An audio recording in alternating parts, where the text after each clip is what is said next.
Hey, welcome to Film Fanatics, 3 film geeks discussing movies both new and old. My name is Dan. My name is Justin. And I'm Giuseppe. This week, Brad Pitt leads the brigade in Fury, Bill Murray is a curmudgeonly neighbor in St. Vincent, and we'll review the latest Nicholas Sparks film adaptation, The Best of Me, Addicted, and our home media moment, The Double. Our triple feature of older films is new classic The Sessions, Justin's pick for old classic, Les Samourai, and our Oscar A to Z nominee is a recent one, 2010's Animal Kingdom. A few of our movies deal with being obsessed with sex in one way or another, Addicted and The Sessions. So our top 5 this week is films that completely revolve around getting some. Before we get to our movies, though, it was recently announced for the Marvel full-on slate for the next few years, including their entire Phase 3. So we're going to sort of reveal that, and as well DC's plans for the next few years. Justin's got the whole lineup, and he's going to read them off year by year for us. 2016 on the DC side. Batman vs. Superman, Dawn of Justice. We've talked at length about that on this show. Joe, I think you'll like this one. Suicide Squad is also on the docket. Supposedly going to have Will Smith and Tom Hardy, respectively, in roles for that one. And on the Marvel side, we have, I think, probably going to be the most interesting choice. Captain America 3, Civil War. Oh, no. Oh, yes. And Doctor Strange. For 2017, for DC, they're supposedly pulling off the Wonder Woman movie at long last. Finally. And the first installment of the Justice League. And for Marvel, we will be seeing Guardians of the Galaxy 2, Thor 3 Ragnarok, and Black Panther. The time has come. Huh. Okay. We finally get a black superhero movie. About time, yeah. Truly.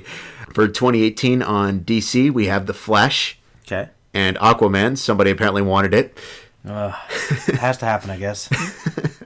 And for Marvel, we have the first installment of the Avengers 3, Infinity War, Captain Marvel, and Inhumans. Okay. I don't know if you're familiar with that at all. I know about the Inhumans. And for 2019, we have Shazam and Justice League Part 2. And for Marvel, we also get the second installment of Avengers Infinity War. And while they don't have anything yet for the Marvel Cinematic Universe for 2020, DC also has a standalone film for Cyborg and supposedly a Green Lantern reboot. Well, that's needed. Can't be worse than the Ryan Reynolds one, right? Can't be much worse now. Well, other than the fact that it's ridiculous that studios are positioning movies 6 years in the future, Joe, as our comic book guy here, which of these is the most exciting to you? Which are you kind of like rolling your eyes at? Maybe the Green Hornet reboot. If you could give me the list, Justin, just so that Green Lantern reboot. Sorry, I could just give myself so I can remember that. For DC, the one I'm most excited about. It's kind of hard. Your enthusiasm, Joe. It's kind of hard to say at this point because nothing's really been seen of any of them. At least we have certain stepping stones already for Marvel. I gotta tell you, I'm kind of curious to see how they're going to pull off Suicide Squad. I'm curious, but to be honest, for your next lineup right after Batman vs. Superman, not the best choice. Suicide Squad's more of like a later type of thing. Like Guardians of the Galaxy wasn't released until we'd established all the big heroes. Right. Suicide Squad's a little more obscure. That's true. But still, I think it'd be fun to pull it off.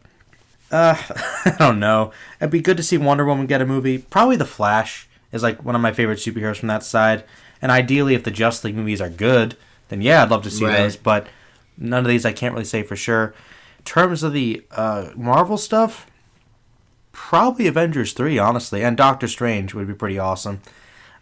Civil War kind of concerns me a little bit, though, because that could open up a lot of interesting story problems that kind of are an issue in the comics as well. It'd be kind of interesting to see them pull that off. I know the fans have wanted the Marvel Cinematic Universe to go in that direction, but at the same time, it takes a big dramatic change from some of the characters that we know in the present in the universe thus far. Well, that's not the biggest problem. The thing about Civil War is you kind of need all the characters in that story to really make it work. That was part of the fun. You had to have your rights to the X-Men and Spider-Man and everybody else. Oh. I'm not saying it can't work, but it'd be kind of nice to see it done perfectly. The one I'm most worried about for DC, though, Batman vs. Superman, I'm just hoping doesn't suck, so that this all isn't completely axed immediately. But I'd probably make that my most concern. Yeah, that's kind of the linchpin in all of it. Yeah. I think a Cyborg movie is kind of unnecessary, but that's That's just my opinion. I don't know. They're pushing him really hard lately. He's not a main Justice Leaguer. I don't know why they... Whatever. I mean, it's definitely interesting. If you had to ask me, I think one of the biggest issues with both of these groups is they're kind of really acting overly bold. I mean... I will admit... how I feel. With Marvel, I can understand it because they've got a much better track record. Right. But even for them, it seems a little bit iffy to kind of like have it planned so far ahead when you don't even know if certain actors are going to be involved or interested. Right. Like, I don't know. There's potential here, but I don't know. It's hard to say. Yeah. It's cool Black Panther's getting a movie, and Green Lantern reboot would be awesome, because... Provided they go Jon Stewart with it. Or Kyle Rayner, or even Hal Jordan. I mean, like, as long as they just do it correctly and pay attention to their source material a little more. Well, that's true. And I think we should note that, of course, the Marvel titles are just for the cinematic universe and do not include what you just mentioned, the X-Men or Spider-Man films, because those are also on the slate. Fantastic Four reboot as well. Or Fantastic Four reboot. That's exactly right. So Marvel's even got probably more close to twice as much as what we even read there. But, all right, something to look forward to in 2019 for all of us. And 2020, I guess. 2020. Oh my goodness! All right, well, let's start with current releases. Let's go back to 2014 a second, and we're going to talk first about Fury, and that's going to be with Joe. Fury is a 2014 American war film set during World War II and written and directed by our favorite David Ayer. The film stars Brad Pitt, Shia LaBeouf, Logan Lerman, John Barathol, and Michael Pena. Fury is set during the last month of the European theater of the war during World War II in April of 1945. As the Allies make their final push into Nazi Germany, the heart of it, a battle-hardened U.S. Army Staff Sergeant in the 66th Armored Regiment, the 2nd Armored Division, named Donna War Daddy Collier, played by Brad Pitt, commands the M4A3E8 Sherman tank named Fury, because it's very angry, and it's a 5-man, all-veteran crew. And these are the characters. We've got Boyd Bible Swan, the religious guy, played by Shia LaBeouf. You've got the main gunner, Grainy Travis, played by John Barathol. The loader, basically loads the ammunition, that's Trini. Gordo Garcia, played by Michael Pena, star of such great films as... Cesar Chavez. Correct.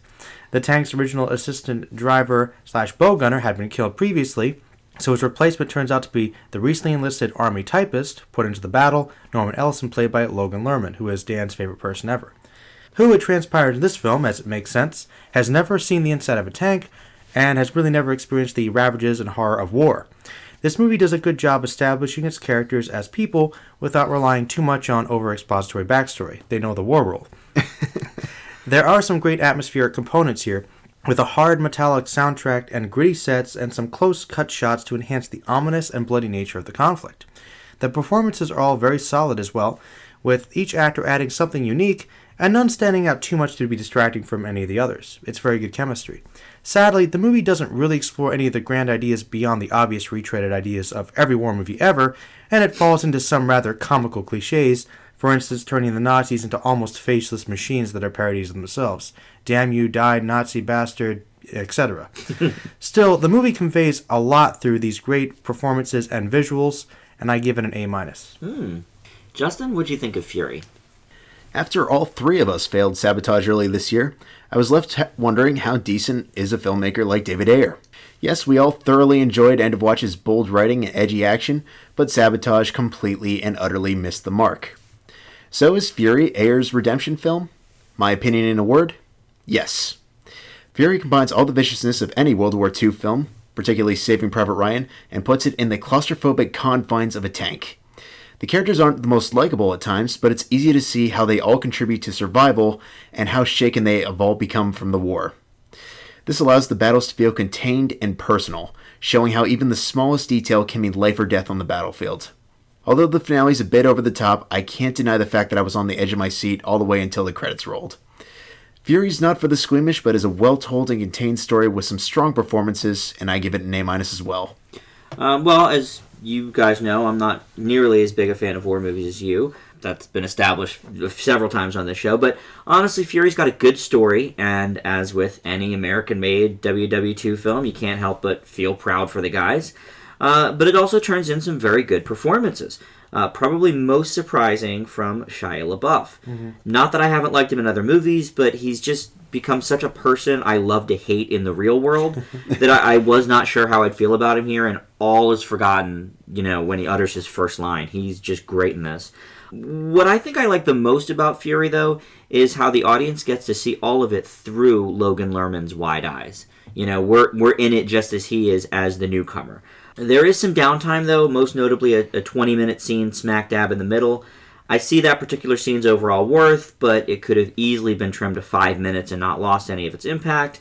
I thought it kind of dragged the entire middle of the movie down.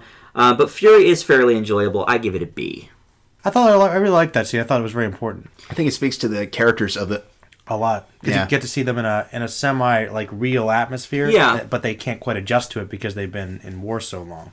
I just thought it was far too long. Like I said, I completely understand the impact of the scene. Obviously, it advances Lerman's character a lot in several different ways. I just don't think they needed to spend that much time on it. Maybe not. I mean, the movie has a runtime of 2:15. A solid 2 probably would have sufficed if they had trimmed that scene a bit. Maybe. Perhaps. I mean, I still think a decent amount of that needs to be there. I think it's a little bit drawn out because it's so uncomfortable, but I would still argue it needs to be there. Yeah, I'm not denying it needs to be there, just not at that length. Fair enough. That's my only point.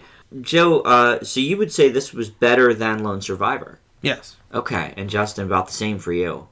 Agreed, yes. Okay. Yeah, I think it's about the same. I think I gave Lone Survivor B+, both kind of in that range. But it was very interesting to see how they work together, and you've got the newcomer versus everyone who's been on this tank for ages. Justin, I did want to ask you, though, about Brad Pitt. Oh, no. Well, I have to. I was thinking about it, but I was thinking you want to keep time moving. We've talked about it, a number of times on this show that you don't feel he could really lead a movie. There's no doubt in my mind that this is an ensemble, but he is, as he is on the tank, at the helm of it. I mean, you would say this is a leading performance, yes? He's certainly top billing. Marketing-wise, yes, but once you see the movie itself, it's very much, as you put it, an ensemble piece. It's like, yeah, he's the leader, but at the same time, he's basically more or less of a father figure. As you mentioned in your review, it's all from Logan Lerman's perspective. So I'd say he's the main character of the movie, to be honest. Okay. Yeah. So I mean, even when it is supposedly Brad Pitt at the helm, he's still sort of a supporting character. Okay. Does a fine job, don't get me wrong, but... Well, right, because he's not leading it, right? He is basically a lead character, but I guess you could argue they're all kind of lead characters. I mean, I think, if anything, I say, like with Seven, it's a co-lead. I think it's him and Logan Lerman. I mean, Michael Pena, Shia LaBeouf, John Barenthal, but they're supporting characters. But they're definitely supporting. Yeah, I'd say he is a lead actor. I mean, in that scene example that we were talking about at the dinner, I mean, the two of them are in it for a good 15 minutes before anybody else shows up. That's true. So, that speaks, I think, volumes. Yeah. I was actually thinking of the prologue, to be honest with you, but... Okay, well, that works too. Yeah, but to answer your question, Dan, without beating around the bush, I was definitely impressed. I thought he really held his own here. Kind of falls in the Boogie Nights category of where it's like, he's good, but he's good in a movie where everybody's good. Okay. So for Mark Wahlberg, you mean? Yeah, I'm sorry. Okay. Well, I think it was a good lead performance from Brad Pitt. I usually do. So one of your better Brad Pitt performances, you think? I'd say so, yeah. Okay. All right, very good. Well, yeah, to keep time, let's move on now to our next film, and that is St. Vincent, and that's going to be with Justin. Bill Murray plays Vincent, an alcoholic curmudgeon blowing most of the little money he has at the horse track when he ends up becoming the reluctant, quote, babysitter for Oliver, played by newcomer Jaden Lieberher, while his mom, played by Melissa McCarthy, works late at the hospital. As the two begin to bond, the two slowly start to help each other deal with the trials and tribulations of their lives, from bullies to loss. Perhaps it's the soft spot for indie comedies, with some drama, that Dan loves to bring up about me, but when a film has promising characters and scenarios that work well, I have to give credit where credit's due.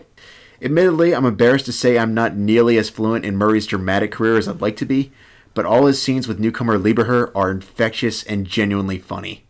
However, where I feel most credit has to be given is in director Theodore Melfi, who manages to find interesting ways to further the audience's understanding of these characters until the man we recognize as Vincent in the beginning is a completely different character by the end.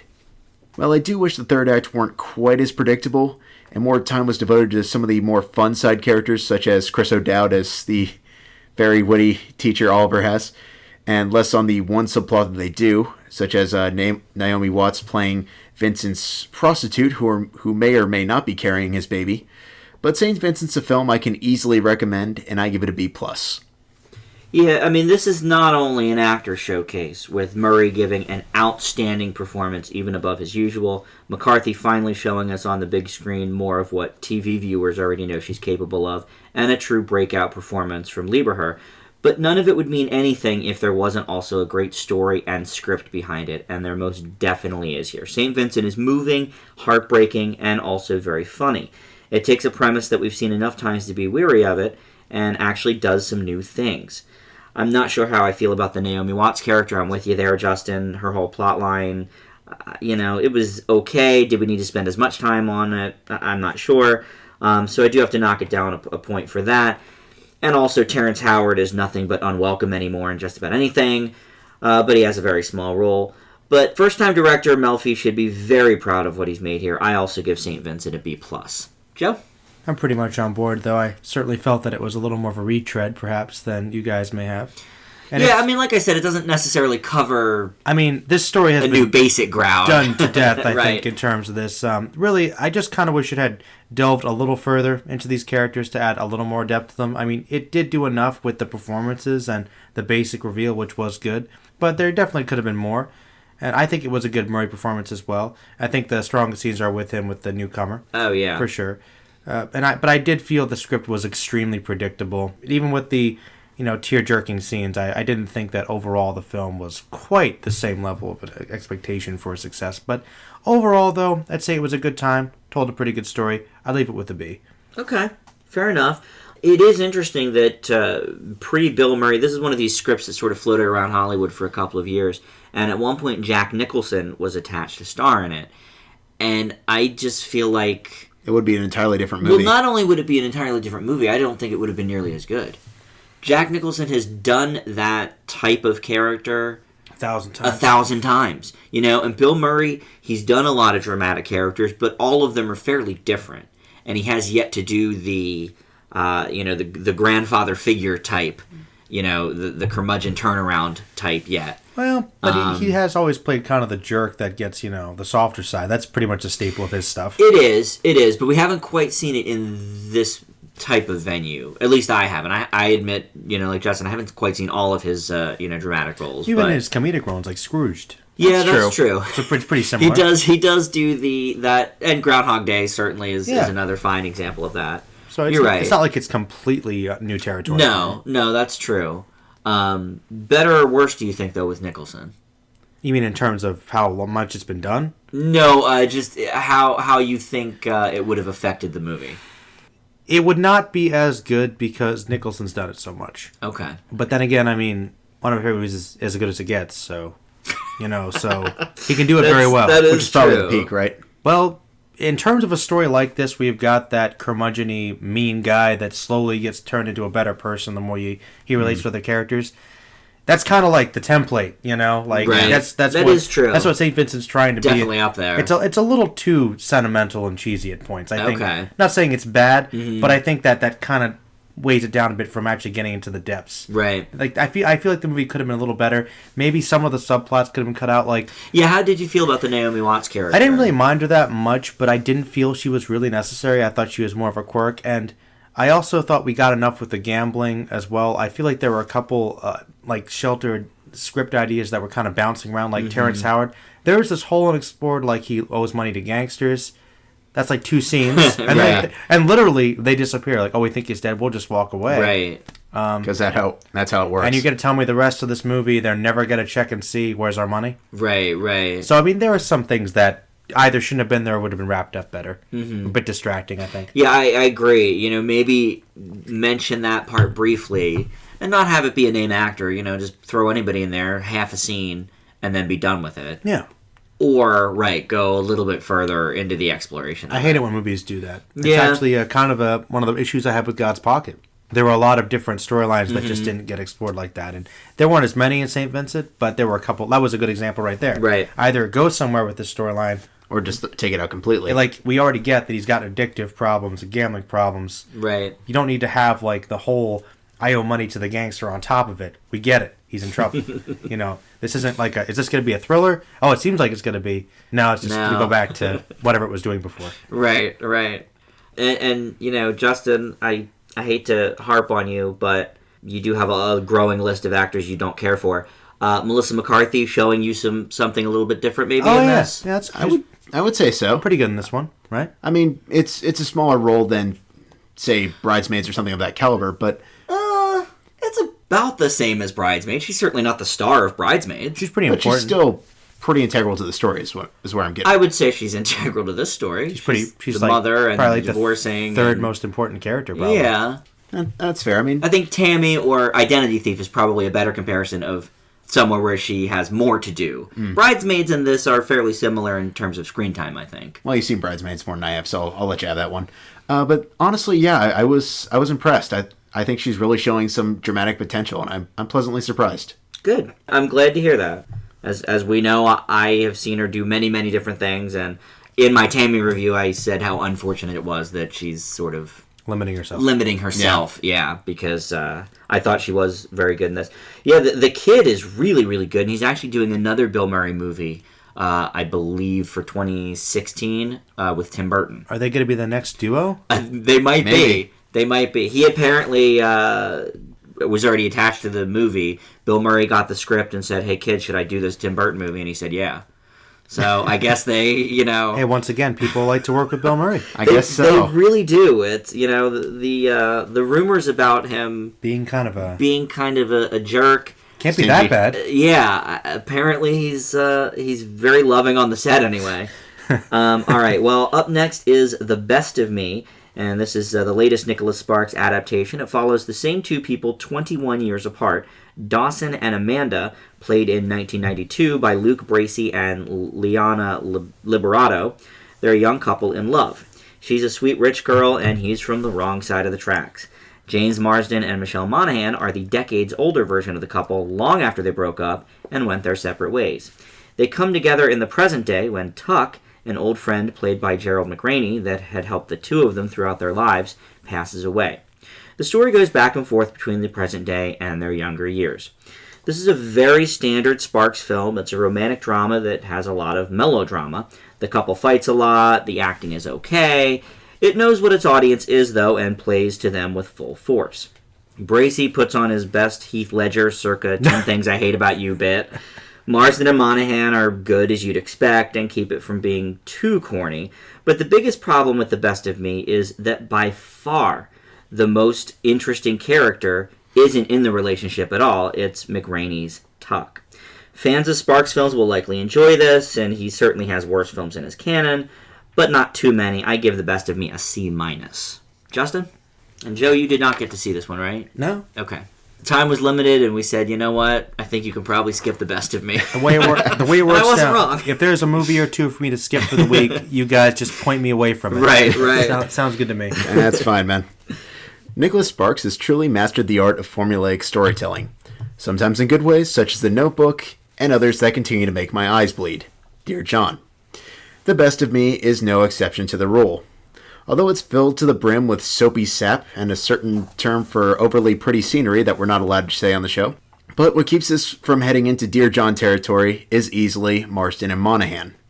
The story never escapes cheesiness, but at least their performances keep the film relatively engaging, despite the fact that Marsden's past counterpart looks like he's 25.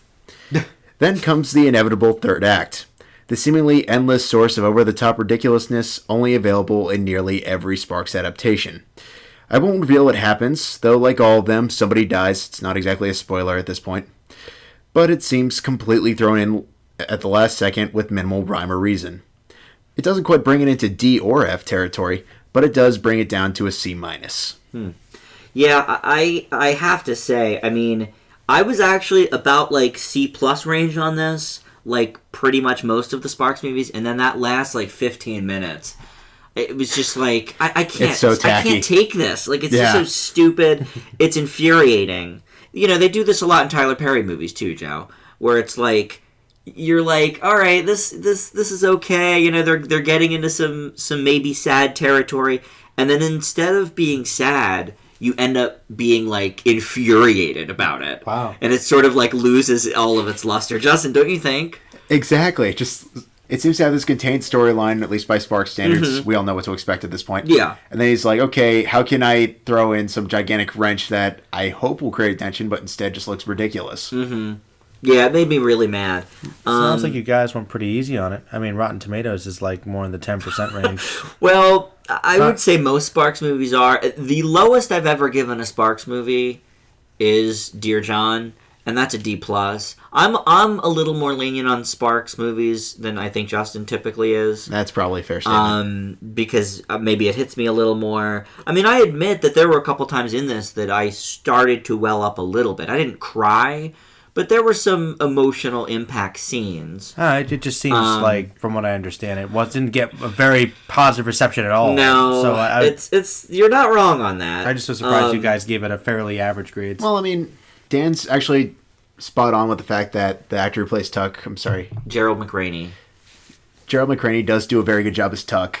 The overly pretty scenery does look great. Okay. I'm a huge Marsden fan, as everyone knows, and I also really like Monahan. So for me, I liked whenever they were together and they were being cutesy. The person, other casting news, the person that was supposed to star in this movie was Paul Walker.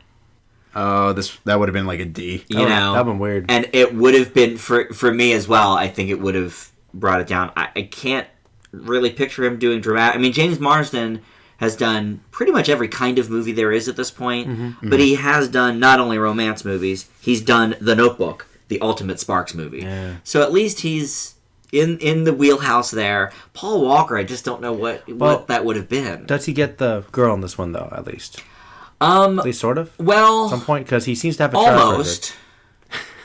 Figures. That's about all I can say about it without giving spoilers. Well, spoilers, James Marsden doesn't get the girl. That's like every movie he's in ever. So that's not really too much. But pretty much. I'm going to guess that he doesn't, basically, in some way, doesn't get her. Correct. Okay, well, correct. I mean, I sort of agree with Justin. When it comes to Sparks, there aren't a ton of like spoilers that you can really give. I mean, you know, caught between them and they got to come back together, and there's a misunderstanding. You know, she's married in this loveless marriage. Oh, geez, the Notebook. Seeing him again, you know, makes her all misty eyed.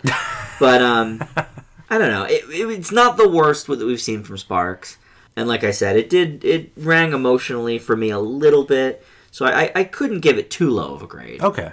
I mean, keep in mind, Rotten Tomatoes only bases it on positive or negative. That is true. So my C- does count as a negative. Yeah. Even though it's only at 9%. It's a high negative. A high negative, yeah, that's right.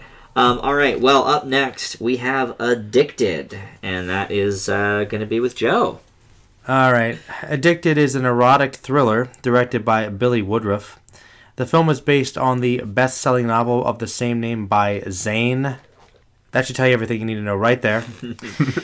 Zoe Reinhard, played by Sharon Leal, apparently has the perfect life, seemingly in this perfect marriage, with her husband, Jason, played by Boris Kojo. Sure. She has her own art-making business, art-selling business, and 2 beautiful children, who are both incredibly annoying, by the way. She believes that love is forever, and will always be. However, it is not enough to fulfill all of her deep sexual desires. Even true love and regular sex with her husband cannot fulfill these desires. One night, she meets this superb artist, Quentin Cansosa. See, you can tell he's sexy by the whole, Cansosa part. Played by William Levy. Ironic. Her feelings for him later lead to her sleeping with him. She then has an addiction to sex, which becomes more and more controlling and slowly begins to destroy her life. This movie is probably the dumbest thriller I've ever seen. Every time the movie attempts to make a point about relationships, sex, or psychology, you realize how little the scripters know about any of the above. The idea of the film certainly has promise, but it utterly fails to deliver in every area. The sad thing is that it wants to be taken seriously. The characters are flat and contradictory, falling back into the same patterns over and over, eliminating any tension. I'm not sure if our heroine has an addiction, since the script does a terrible job establishing this, or anything else for that matter. I'm pretty sure this movie should have been called Unfaithful, but then again, it's already been done. I give it an F. Well played. Well, this Zane is a very popular author among African American women. Ugh. I never heard of her, but the only feeling that people are going to come away with after this film, though, is not in regards to Zane. It's that it's desperately trying to be a Tyler Perry drama, even in its marketing. The bad acting, most annoyingly from the therapist. Oh my God, she was. By the way, awful. just a side note. Yeah. I don't know, like literally worst therapist ever. Worst therapist. Horrible. Yes. Yeah. Horrible. Yep. Court agreement. Like made no sense. But it's got the sloppy writing of a Perry movie, the soap opera-esque plot lines, deceptions from the characters. It's just unappealing on every level. Even the music cues and longing gazes of the characters are right out of the soap opera playbook. Now, I saw this with somebody who really enjoyed the Addicted book, and not even she could get on board with this. Perry's work certainly isn't amazing, but even compared to his mediocre at best standards, this is just awful, and it gets an F from me as well. Justin? I feel like you're going to make it 3 in a row if I know anything about you. It'd be great if you didn't with like So- a D or something. Like D+. Be like, wait a minute. Shocker of the season. Wait, see, like I don't know, the sexual component was interesting at least. Yeah. The artwork was pretty. Yeah.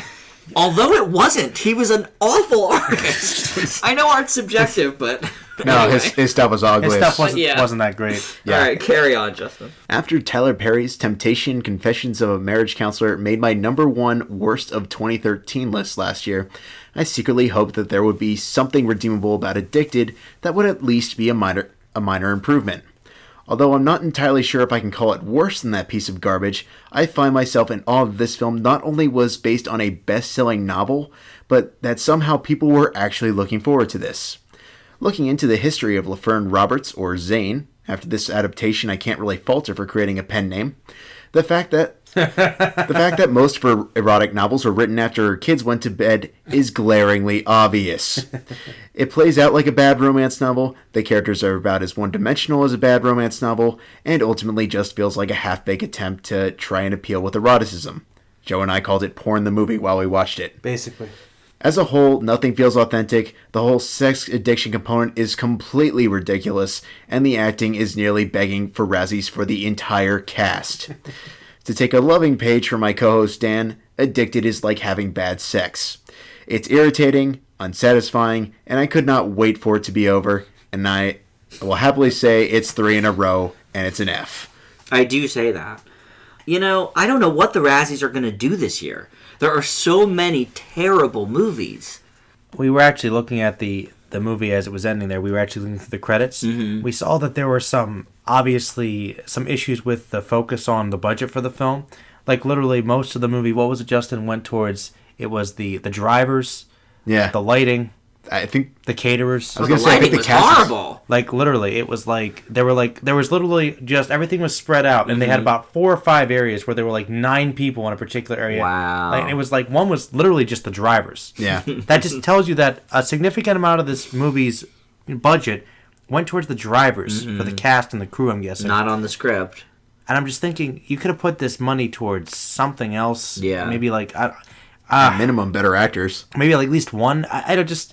You could tell the priorities were all over the place in this one, Yeah. and it's just stupid. It's very Like stupid. I'm telling you, the person. I don't know how faithful it is to the novel, but whoever scripted this movie doesn't know anything about anything. Well, I will tell you this from my friend.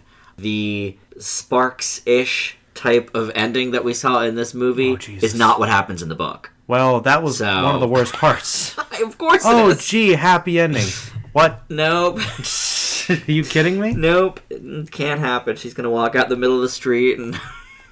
Justin, why did you not believe the sex addiction part? I didn't. They keep trying to justify it as it came from this passionate affair with this guy, and it's like, But it's not. no. Right. Like, the way they sell it in the movie, they're trying to obviously say she has an addiction, but that's literally the only proof we get that she has an addiction, because they keep saying she has one. Right. She acts like a perfectly normal person. She knows completely what she's doing. She's just kind of bored and just screwing around with her husband. She's a terrible person. Really. She is a terrible person. Like, I really, that like She is. they don't do a good job of showing that she's torn. That's the problem. It's like they literally say you have an addiction. This is like Right. a drug. Well, Also, her mother is not really caring about what is happening. that character Whatsoever. was useless. Get out of the movie if you're not going to at least make some sort of statement about, honey, what do you do? I mean, at least you got to give Temptation this. That mother was really trying. She was. She had quite possibly the most offensive sense of morality ever. But no, yes. but listen, but she cared at least. At least she cared. This mother, she didn't know. She didn't care what her daughter did. I think she knew what was going on. I think she did too. She just gave her some looks. I'm just like, whatever. Like, so you're into that. That's great. And the thing that truly drove me mad, the whole reason this happens is because her husband was busy one night. Well, I think it was a multitude of nights. They just showed it the one night, but obviously it's not a loveless marriage. They have sex all the time. I was going to say it's... Yeah. Not enough, apparently. Not enough for her, no. Her therapist told her she's an addict. All right. Enough about Addicted. Let's move on now to our home media moment, and that is The Double. Based on the famous story by Dostoevsky, The Double sees Jesse Eisenberg playing Simon James, an office worker that is invisible to most and harshly criticized by others. Soon, a doppelganger named James Simon starts at the company and not only becomes the star employee, but it's all based on taking credit for Simon's work. To make matters worse, he goes after Simon's crush, Hannah, played by Mia Wasikowska. The film is directed by British comedian Richard Ayoade, known in the U.S. as the guy in The Watch that isn't Ben Stiller, Vince Vaughn, or Jonah Hill. As such, this film is listed as a black comedy, but it's ultimately very dramatic and filled with tension. I certainly didn't get any laughs in it. But we've seen a few actors play double duty on screen this year. Jake Gyllenhaal in Enemy and Ed Harris in one of my faves, The Face of Love, certainly come to mind. Eisenberg has been compared in mannerisms and acting chops to Michael Cera, and I will echo that here. Like Cera's turns in Youth in Revolt, Eisenberg has to play a classic bad boy here as one of his personas, and like Cera, he has difficulty pulling it off, and as a result, goes super whiny for the other character. It is annoying. But luckily, The Double has a really engaging story, never drags, and has a very strong supporting cast, including the always enjoyable Wallace Shawn. It's also directed creatively, if a little too on the nose metaphorically, but it does fit with the tone. I actually, despite the annoying Jesse Eisenberg bits, I give it a B+. Joe? Yeah, I'm actually glad we watched this one because it kind of gives up an example to a recent discussion we've had about dystopia not necessarily being science fiction. Here's a perfect example. That is true. Now, I would not consider this sci-fi at all. No, but it is very dystopian. And it's rooted in something that's semi-reality, maybe in a time period that's a little more ambiguous, 1950s on, basically. But it does help that Dostoevsky is one of my favorite authors of all time. I mean, Crime and Punishment is probably one of the best novels I've written, in my opinion. And we see a lot of that here in this adaptation, just the whole idea of the individual being sucked into this massive conglomerate of a hive-like workforce, and seeing the idea of the double, showing him as somebody that goes against the establishment and completely upsets this other individual's life, was really fascinating. There's a lot of smart stuff here. It's very true to his particular work, but seeing it in a more modern-ish setting was actually very interesting. I actually thought that Eisenberg did a really good job here. I thought the character, any time that an actor has to play two versions of himself is great. I don't think it's quite Gyllenhaal level. Right. But it's still pretty good. He did get the dynamic between the two of them. I really liked the supporting cast as well. I thought the story was very interesting. I liked the stylistic elements. I mean, this movie was very heavy on the atmosphere, which is big for me. Very artsy. It was actually reminiscent of Lynch's Eraserhead in some areas. Some pretty creepy moments there. Overall, though, I was really engaged, really interested. I thought this movie has a lot to say. Really was interesting to me. I gave it an A-. Nice. Right on. Justin, before we go to you, I do want to clarify. I didn't dislike Eisenberg completely in this role. I just thought the bad boy stuff was basically just a retread of his Social Network, smartass persona, and I thought he should have gone further with it. Maybe. I was more drawn into the whiny Eisenberg, but I thought he did that part really well. Okay, fair enough. I thought the bad boy one wasn't as good as it could have been. Right. But I thought it wasn't terrible. I thought he was fine. It's not awful just compared to a Gyllenhaal or some of the other people we've seen playing two doppelgangers at odds with themselves. To be fair, though, comparing Eisenberg to somebody like Ed Harris or Jake Gyllenhaal isn't quite fair. You're right. Because he's still growing. Yeah, you're right. But I will say this. This movie does give me a little more hope for Lex Luthor. Because I think he's got a little more range. I actually, I brought that up in my little notes about, how does this make us feel about Lex Luthor? More positive or less positive? At least he's got something. I'm not sure what direction he's going to go with it, but at least he can kind of be convincing as the a-hole. Okay. Because there's some threatening elements. Yeah. Maybe not Lex Luthor level, No, but more than what we saw in Adventureland, let's say. Fair point. It's kind of like Ben Affleck. Like, I didn't Right. think he'd be that great, but upon reflection, Maybe he can do it. he's not that bad. So, Yeah. yeah. Okay. Justin? Well, like you said, Dan, 2014 is really one of the big recurring themes is doppelgangers. Admittedly, the imagery is more than a little heavy-handed at times, but fortunately, the start of a sort of existential psychological thriller about individualism and industrialism gets gradually more interesting as it goes along.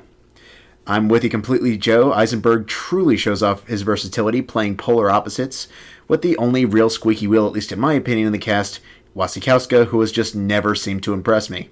Though where the Double's best features come to light for me are in its editing and cinematography. It's through this that the audience truly becomes immersed in the noir-esque, almost dystopian workplace monotony, frequently seeming reminiscent of Terry Gilliam's Brazil. The Double's far from perfect, but has more than a couple interesting concepts and camera work to keep things lively, and I give it a B.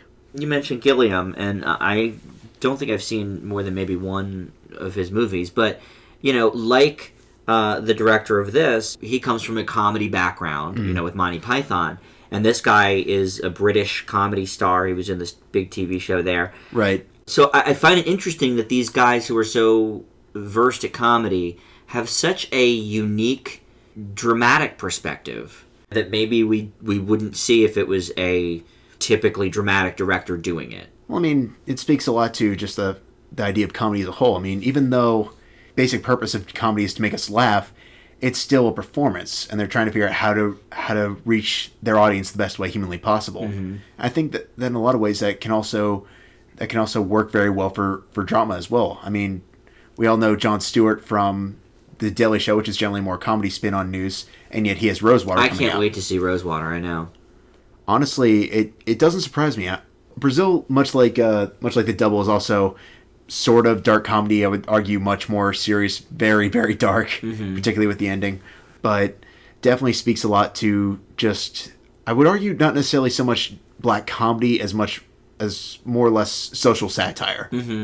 Yeah, that's what I think of this. Like, I think of dark comedy as, I mean, we've talked about examples of this on the show. Wes Anderson type stuff. Edgar Wright. Edgar Wright is more dark comedy, whereas something like this or Calvary is more of a social commentary, satire, maybe even. But Joe, would you consider this a dark comedy? I would have given it an A if it had been marketed as a dark comedy. Like, I mean, right. There were a few, ha-ha moments. Okay, that's Yeah. smart. I get the satirical elements, but this is a dark, serious, scary movie. Yeah, it really is. This is not much of a comedy. Right. This is about as funny as Calvary. Right. Fair point. That's, comedy is, no. I mean, I can't think of too many dystopian stories that are comedic, unless it's satirical. Unless it's full-on satirical take. I mean, like I said, you're right. It does speak to comedy as a whole. Yes, you could say it's very, very darkly humorous. There were some kind of funny moments, but it's more like, I was very surprised that it is listed as a black comedy. Now I'm like, really, this is a pretty serious movie. Yeah. And I think it would have been easy for him, with his background, to go with a laugh. Just here or there, like maybe with the detectives in the beginning, to have them be a little quirky or whatever. And he does not do that. It's really... You could see it. Scary. You could see the comedy obviously there. Like, this thing could have been a whole, Monty Python type skit. Oh, yeah. Right. Very easily. Like the scene with the detectives where they ask him about suicide and interview Exactly. him. Oh, could have easily been funny, but the way they deliver it... And Wallace Shawn could have been more over the top. Yeah. And he actually was a little bit restrained. Yeah, it worked, though. It fit with the whole idea of the industrial complex and the workforce and everything, which is very Dostoevsky, by the way. Is it? It really is. I'm not too familiar with his work. I knew that this existed, and obviously I've heard of Crime and Punishment and some of his other things, but I don't think I've read any of his work. But it does seem very of this nature. It's very reminiscent of his common themes in his works. Really, it's all about the worker being sucked in alive by everything in society, and just kind of losing himself, and then eventually going out and murdering people. Well, that is what happens, more or less. All right. Well, good home media moment for this week. Let's now move into our top 5, and in honor of Addicted. But to flip the coin, we're going to also honor the Sessions with this list. And that is the top 5 movies revolving around having sex addicts, trying to get some. There's some interpretation here. It's a little bit more of a open to interpretation list. We're going to start with Joe for this one. Start with me. Top 5 movies about having sex. Well, there are some weird choices here because you could make arguments, but they're on a list. Yeah. I went to IMDb. So, nice. So there's some sense of. Oh, I wish I had. Oh, well, you'd be surprised. They literally, if you guys ever wonder about lists, they have lists for everything. I've found a lot of our lists for top 5 on there, but it's when you Google movies about sex, you're gonna be here all night. You're gonna find something else a lot first. of interesting titles, let's say, that maybe wouldn't be appropriate for this show. Probably. So well, I guess they are movies too. Yeah, that's true. Well, number 5 is American Pie. I mean, this is just a really fun, pretty straightforward story about sex and maturity. I was thinking originally, it is kind of silly, but it's generally a good story about sexual exploration and growth and just people kind of dealing with their relationships in general. And I really do think the first 2 movies are pretty good. Even the third one's not bad. Never did see the fourth one, though. Don't need to. That's okay. As a bookend, you might want to, but you don't need to, that's for sure. How about your number 4? Well, my number 4 is actually something completely different. It's Lost Highway. This movie is more subtly about identity in relation to romantic love and sexual desire and expectations of the individual. I wouldn't say that it's necessarily about sex singularly, but it is one of the main components there. Now, number 3, it's actually very similar. It's actually Eyes Wide Shut.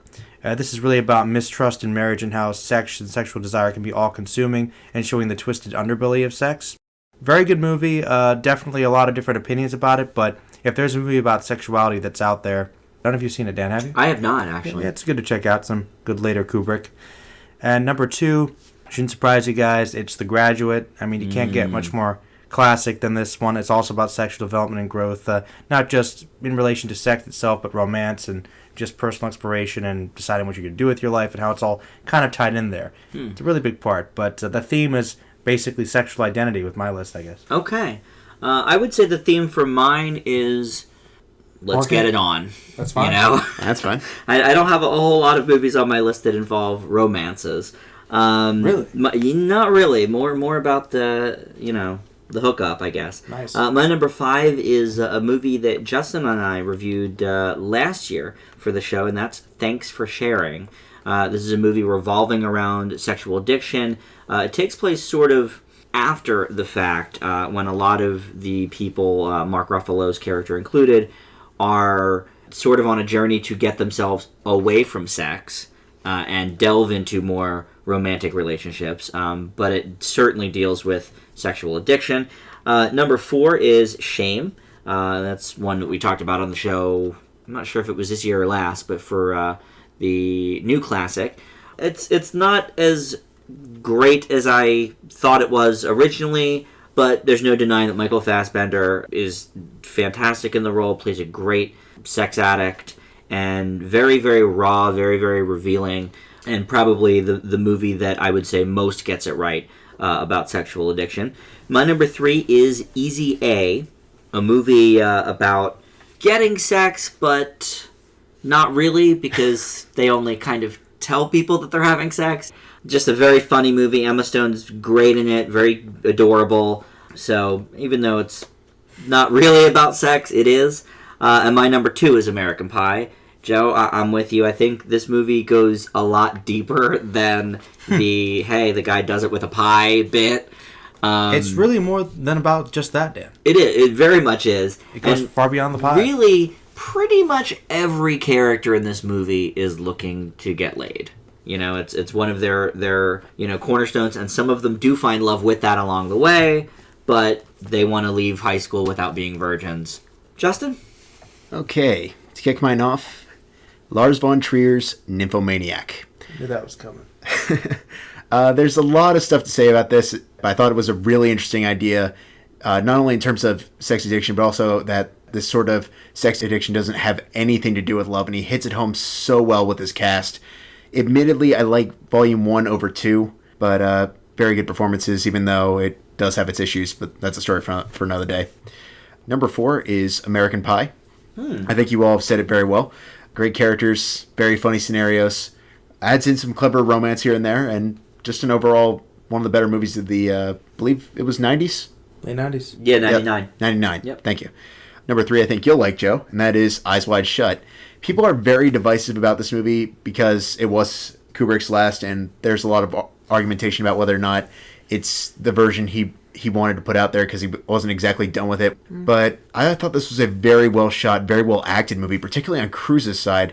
We usually see him as this very outgoing, very intense individual, and especially in his action films. This one, he's much more contained, and I like it. It adds a lot more character to it, to the overall story. Great Kidman, too. Great Kidman. Not a big role, but a very important role. Very important. And my number 2 is Kinsey. Oh, yeah. I've always wanted to see that. Reminds me of a time when Liam Neeson didn't talk about his skills and punch people. I thought it was a great perspective about how we view sex, particularly in nature, which ironically comes back up in Nymphomaniac, and just explores not just the man himself, but some of his beliefs and where he actually stood in terms of sexual orientation. 2 movies right around that time that came out about sex stuff is Kinsey's the one, and the other's Autofocus, starring Greg Kinnear. That's a good that I've always wanted to see. Yeah, it's about, I don't know if you are familiar with the show Hogan's Heroes, but yeah, it's about the star of that show and his porn collection and how he was a like just sex addict. So I've always wanted to see both of those. It's nice to hear that Kinsey's on your list. Joe, what's your number 1? Can't get too into it, but my number 1 is The Sessions. Oh, wow. Okay. Yeah, just a lot of complexity here and seeing sex for everyone, no matter taking into account disabilities and building important relationships and connections between people. Nice. That's all I'll say. Well, we're going to go over that shortly. For some reason, I didn't really include The Sessions on here. I don't know why not, because it was what helped inspire the list. But it certainly would be above some of these here. But my number 1 is, I think, one of the best comedies of the last 10 years, and that is The 40-Year-Old Virgin. This movie is so quotable, made Steve Carell an instant star, and just some really great performances, and largely improv as well from people like Jane Lynch and Seth Rogen and Elizabeth Banks. You know what? I'm mad. I completely forgot about that. Yeah, that what a great movie, right? It'll be a great honorable mention from me. Okay, perfect. Justin? We've never looked at Kelly Clarkson the same way. No, certainly not. No. Still a great scene. Yeah. Well, lo and behold, my number 1 is Shame. Well, yeah. I think we all knew that was coming. Yep, sure did. I had seen Fassbender movies before this, 300, Inglourious Bastards. This just completely blew me away and got me to actually recognize not only him, but Steve McQueen, who obviously got a lot of love on Film Fanatics for 12 Years a Slave. Right. I think, Joe, you really put it best. The biggest problem with addiction is it never really feels like it's controlling her life. With his character in Shame, it is eating him apart, and it's terrifying at times. Yeah, it's probably the exact opposite, I think. Really, if you want to look at how showing sexual addiction, Shame is a far better example. Like, Addicted could have taken a few notes. For an entire dissertation. Could have, taken the whole paper and just kind of, glued it against it and said, hey, it's a completely different movie, right? Pretty much. And just with all the gelling, and even though your hatred of a certain close-up, that scene is really annoying, Justin. Very annoying, Justin. Never going to change my mind on that one. No, I've given up on that a long time ago, Joe, but still a great movie in my book, and I could not think of a better choice for my number 1. Well, with The Sessions in mind, Joe, we're going to go to you first for that one as we start our triple feature of older films, and our new classic is The Sessions. Well, I think you guys can imagine that since I made it my number 1, I must have given it pretty high up. At least a D or something. Yeah. You know. The Sessions is a 2012 American independent drama film written and directed by Ben Lewin. It is based on the article on Seeing a Sex Surrogate by Mark O'Brien, or Mac O'Brien as some people would say, a poet paralyzed from the neck down due to polio, who hired a sex surrogate to help him lose his virginity. John Hawkes and Helen Hunt star. It also stars William H. Macy as Father Brendan, a priest who lends a friendly ear to O'Brien. What a great story. Everything about it is just so uplifting. Based on a true story really only adds to this. It's also very unique and seems to take itself very seriously, but balances the drama with some very obviously needed humor. With the exception of Hunt's laughable attempt at a Boston accent, it is a near perfect movie, and I give it an A. Nice. Justin? I think one of the most fascinating aims of method acting comes from when actors give powerful performances with restricted movement. From only laying on a gurney or bed, John Hawkes manages to be rip-roaringly funny at times, tear-jerking at others, and altogether taking a human perspective to his character's situation. This could have easily fallen into raunchy farce territory in the wrong hands, but the dilemma feels understandable and the obstacles more than authentic. Despite Hunt's appallingly cracking accent, she does a solid job as a sex surrogate, giving new perspective on an occupation most, myself included, know little to nothing about. Though the best side character, I would say, has to go to William H. Macy, helping Hawks with his dilemma from a spiritual side of things as to whether or not it would be considered appropriate in the eyes of God. These all come together to paint a picture of a beautiful soul who tugs on heartstrings with the grip of a python, and I give it an A. Yeah, I mean, I have to echo pretty much what both of you guys said. Justin and I actually saw this in theaters when it was first out, and both gave it an A then. But I have to say, when I ranked my A's at the end of the year, it was the lowest one on the list, just on the cusp of an A-, really only due to that horrible accent. It's an original story with a brilliant, award-worthy performance from Hawks. It takes great humor from a very unfunny subject, yet never pokes fun at religion, the disabled, or any of the other topics in the film, and if anything, it humanizes all of it. It is all done with a real heart. The accent is so atrocious and distracting, and the worst part of the film by a mile. I usually like Helen Hunt a lot, but I honestly cannot believe she was nominated for this film, especially when Hawks and Macy were overlooked. Now, Hawks was granted a Golden Globe nomination, so I'll give him that. But I will give Helen Hunt credit, though, for bearing it all several times over in this film. It is not commonplace for an A-list Oscar-winning actor or actress to do that, and being completely at ease with her character. I leave it with an A, still right on the border, though. But if her accent was better, I mean, it's like an A+. It's such a good movie. Joe, you had not seen this one before. You'd heard of it, though, right? Yes. I mean, did you really know much about the subject going into the movie? Nope. Okay, so you had heard that it was a regarded film? Pretty much. Okay. I knew nothing about it. Nice. Those are, to me, always the most pleasant of surprises. It's another Intouchables. Yeah. Yeah. That's true. Now, I think that Helen Hunt's performance is very good. I just think the accent is bad, and I guess that is part of the performance. But if you could take that away, it would be perfect. It wasn't even really necessary when you think about it. It's not like anyone else is truly Speaking gunning for a Boston accent. I mean, I guess because it's based on a real story, sure, you want to set it in Boston. But right, like I pointed out when we were watching it, nobody in Cheers has a Boston accent except Cliff. And if you want to look at it another way, the woman herself actually wasn't from Boston. She was from Salem. Oh, so there you go. It's so completely unnecessary. Yeah, it's unnecessary. I mean, it was like 3 accents in one sentence. Mm-hmm. You know, she would call him Mac. That's really calling him Mac was the only thing she really even did that was Bostonian. That was Bostonian. Because then in the same sentence, she would say the word intercourse with a hard R. It's like, that's not even close. Yeah. What are you doing? I don't know what was up You're going to do it, get it right. Yeah, I just, it's a shame because I think we all generally like Helen Hunt. Yeah. You know, Joe, I know, huge Twister fan. As good as it gets. I know. And for me, I mean, Mad About You, I go way back with Helen Hunt. Honestly, pretty much anything she's been in, even if it's a bad movie, she's usually good in it. Yeah. Honestly. I mean, Pay It Forward's another good one. Yeah, that's true. Not a stellar movie, but she was good at it. Yeah. But yeah, William H. Macy, I think, was probably the best part. I mean, John Hawkes is fantastic. Justin, I can't agree with you more. I mean, you know, one of my favorite foreign films is The Diving Bell and the Butterfly. Great movie. You know, great movie. And there the guy is confined to a hospital bed. He can really, the acting is with his eyes only. I mean, it's just a great performance. And you're right. It's really incredible when a character, or an actor rather, is limited by their movements. You know, and Hawks pulls it off brilliantly with the sense of humor and the urgency of the character. But like I said, never like demeaning him or anything. No, he doesn't victimize his character. No, and neither does anybody else, really. Mm-mm. You know, and I think that helps too.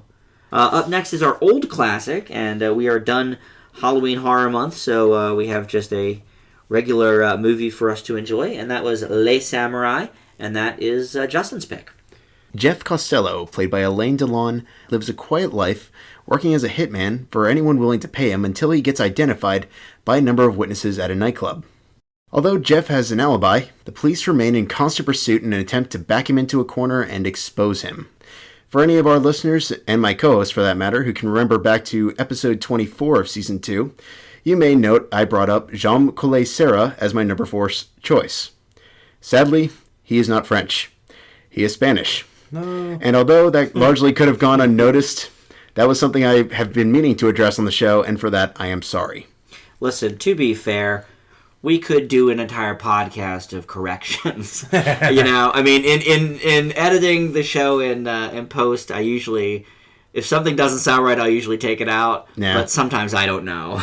So no, I never would have caught that, Justin. No, but I did want to address it. At least you admitted it. That's good. Yeah. So when I discovered this, I found myself trying to think how I can reveal this, look really stupid, run a great movie, at least in my opinion, and talk about a revered director, and hopefully regain some of my dignity.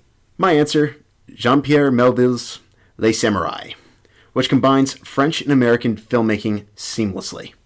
I confess this is the only film I have seen of Melville's work, part of the reason I was a bit reluctant on putting him on my list for episode 24, but Les Samourai is considered by many film theorists to be Melville's masterpiece, and I can completely believe it. Although the film is very much rooted in French cinema, there are definite shades of noir in there, and work in near perfect harmony with the actual storyline. The editing and cinematography are sharp as a razor blade, particularly with the lighting and ahead of their time jump cuts to offer more than a handful of twists and turns. But for me, what truly makes Les Samourai come to life is Delon. In a sea of frenetic and fast-paced hitman films, Delon as Costello plays his killer with patience and practice. Even when the audience nearly wants to beg him to move faster, he takes his time and makes it all the more evident how rooted in his method he actually is. This ultimately culminates in a conclusion that makes one question how cold-hearted his character actually is. The Samourai is a beautifully put-together piece of French cinema, and I happily give it an A+. Wow, Justin. For me, French films are not among my favorite of the foreign markets. We did do, our top 5 French directors, but sort of like the stereotypes Americans have given French people, I find their films sometimes to be a little more stuck up, stuffy. There are, of course, exceptions, and some are, of course, quite good. My biggest problem with this one is it just wasn't very memorable for me. When I went to write this week's reviews, I could not remember too much about this movie. It came back to me when I pulled up a synopsis, but obviously it didn't leave much impact on me other than a particularly unintentionally funny part that Joe and I sort of laughed about. But with that said, it's shot very well. The black and white lends itself perfectly to the tone. I do agree, Justin. I thought the lead actor gives a really nuanced performance. The movie has a great climax, and I can see how it would be influential in the neo-noir genre. I think I might need a second viewing on it. For me, it's a B right now. Joe, what'd you think? As you might guess, I'm kind of in between. Okay. Well, I think this movie definitely has its place in terms of being influential. There were some things about it, editing-wise, that were very ahead of its time, and I thought the cinematography was great. And I also thought that the performances were good, particularly from the main man. I also did think that overall the plot was interesting. It definitely did have some thrills. I did like that a lot of the tension in there, and I thought it was really interesting seeing this man in kind of pursuit for the whole time. It's kind of a cat and mouse game. Though, I guess I honestly did not like the ending very much. I have to confess I didn't like the conclusion. I liked the ending. I was going to say. Yeah, I know that was like your favorite part, Dan. I mean, it kind of was. Like for me, I thought it was a bit, I don't know. Over the top. It just wasn't quite the way I expected the film to go. I didn't think it was the best send-off for the character, but perhaps it was inevitable. I'm not sure. I also thought the movie was a bit long, honestly. I thought it did drag at points, to be completely honest. Maybe it could have been cut down a little bit, but overall, though, it was still well shot, was still well acted. Really, I would leave this one with an A-. Okay. Okay. So, Justin, this is among your favorite foreign films, I would guess. That's correct. I saw this in my early years of college and was just completely floored by it. Didn't like it as much the second time around as I did the first, but I mean, I still have a lot of respect for the cinematography, the storyline, Delon's performance. And I mean, there's nary hitman action film I I can't see its influence in, particularly Leon.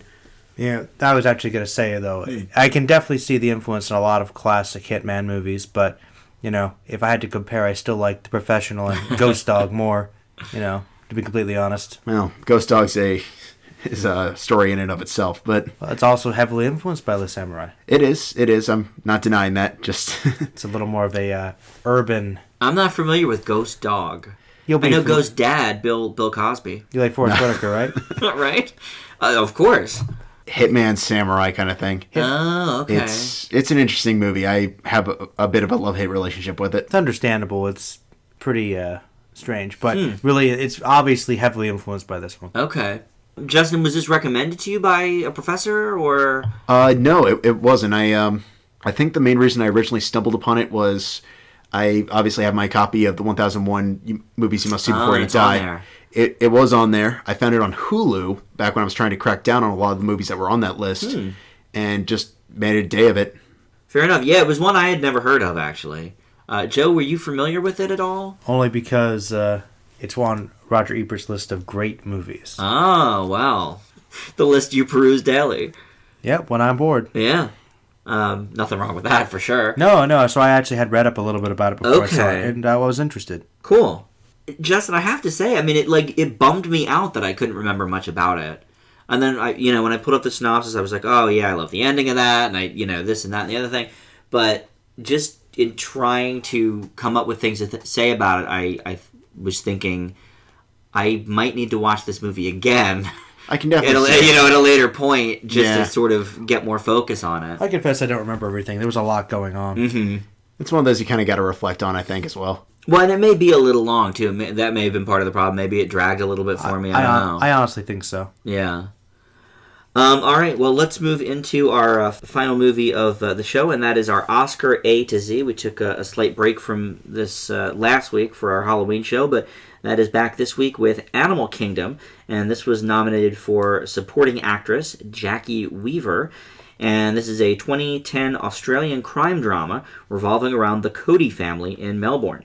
It stars James Frenchville as grandson Jay, who gets caught up in the family's dealings with drugs, shooting cops, etc. Weaver is the family matriarch and Jay's grandmother. Joel Edgerton co-stars as a family friend and cohort, and Guy Pearce is a police officer looking out for Jay. Animal Kingdom has near universal acclaim, but I have to admit I'm not quite as enamored with it as most. And when it came up on the Oscar list for the show, I knew of Weaver's nomination, but it wasn't until I went to get the disc from Netflix that I saw I had rated it on their site, and sure enough, about 4 years ago, had seen it. I gave it an average grade then, and it was instantly forgotten. Back in the day when I would watch 100-plus movies and not do a show about them, if I saw one that was kind of average, it just sort of, went out of my mind immediately. A second look improves it a little to the point that I will remember having seen it and could tell somebody what it's about, but I'm still not sure that I would say it's all the rage. Weaver is great, as always, and her nomination is warranted, but it moves slowly with not much happening except in little blips. And we watch a lot of older films for the Oscar A to Z, so sometimes I give a movie the benefit of the doubt. Maybe it doesn't play so well in 2014, but at the time it was probably cutting edge, or moviegoers of the day would have loved it. 2010's Animal Kingdom does not have that luxury as it's so recent, and so I give it a B-. Justin? Organized crime is a frequent subject matter in cinema from a number of different angles. Of course, audiences are familiar with the Italian component of things, but director David Michôd takes his focus on organized crime in Australia. Though instead of the shocking twists and turns with betrayal around every corner, Michôd focuses on the life of the family themselves. That's not to say that the film doesn't have a body count, but it's not so much about being a bloodbath as it is about being a grounded character study in regards to whether nature or nurture has a greater influence on use. This allows the actors to generate the majority of the tension through their actions, which becomes a bit of a problem later on. Unfortunately, Michôd loves his title so much as a metaphor that he amps it up with a dramatic focus placed on the family's bestial behavior. The first instance, it's actually semi-clever. It's the remaining ones that start drawing parallels to the Mean Girls running gag. I can appreciate Animal Kingdom for its acting and promising storylines, but it's the little things that result in it getting a B. Joe, what'd you think of Animal Kingdom? I'll start off by saying that an Australian organized crime movie should be something I'd really like. Oh boy, this ought to be good. And yet, here we are. I have to say, you guys have been talking about this one for months, and just kept bringing it up, mentioning it, and I was excited about it. And I kept bringing it up because I couldn't believe I had seen it and had no idea. Well, I couldn't tell you a thing about it. You guys kept bringing it up, so I was thinking, okay, we'll equate this to must be a decent movie. Let's get excited about it. There is an interesting story here, and the performances are all really good, and there is some clever editing. The problem is the story doesn't know what direction to take, and really, instead of taking a direction and fleshing it out, you'll literally have multiple scenes that don't need to be there, or they'll just be extended to the point where nothing will happen. A lot of scenarios where people should be talking, coming to a decision, taking some action, they won't take action. Or they'll just take an action that doesn't make any sense for the context of the situation. Not necessarily it's always, say, action-based, necessarily. Doesn't have to be a bloodbath. But literally, when there is conflict, there is literally no resolutions to the conflict to keep it moving. So it just kind of feels like we're just sort of laboring and hanging for most of the movie. Now, there are certain instances where it does get interesting, but by the end, quite frankly, you don't really care that much. On the whole, though, it does have some good components here, but I'm really being rather generous in giving it a B-. Mm-hmm. Can't you see why after I watched that 4 years ago and didn't review things, it went out of my mind instantly? I mean, honestly, in individual segments, the movie's good, but as a whole, it's pretty boring, honestly. It's pretty forgettable. Yeah. Yeah, it kind of, the action comes in these spurts. It's interesting when it's there. It's just... Yeah, but it's there few and far between, I would say. Agreed. I mean, literally, you'll have whole scenes where, okay, you've got Guy Pearce with the kid, and they're going to try to have some conversation, make some decision. No, we're just going to pan around. We're going to have a shot of this, shot of that. We're going to cut away. We're going to come back to that. And they're still going to be sitting there not doing anything. I'm like, okay, well, this looks good. I guess there's some tension here. They got to do anything? Nope. No. Now we're just going to go back to something else that's slightly more interesting for a while. Taking our time. And that's basically Animal Kingdom for you. Well, the action happens in such quick spurts, too, that when you get to the next scene... You're not sure what happened. You're like, wait, now who did they just kill? What? And that's not... who just died? That's not oversight. I was trying to pay attention to this movie. There will be something that happens. Someone will get murdered. I don't know who. I don't know why. I don't know how. We have to wait until another character says their name.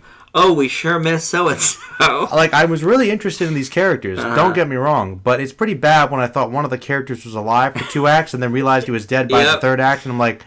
That's why he's been gone for so long. Wait a minute. Because I thought he died. I even asked you guys. But then I thought... Okay, it doesn't help that some of these actors look the same. Yes. So I thought, okay... True. Oh, that brother got killed. No, wait. He's there. No. But that guy...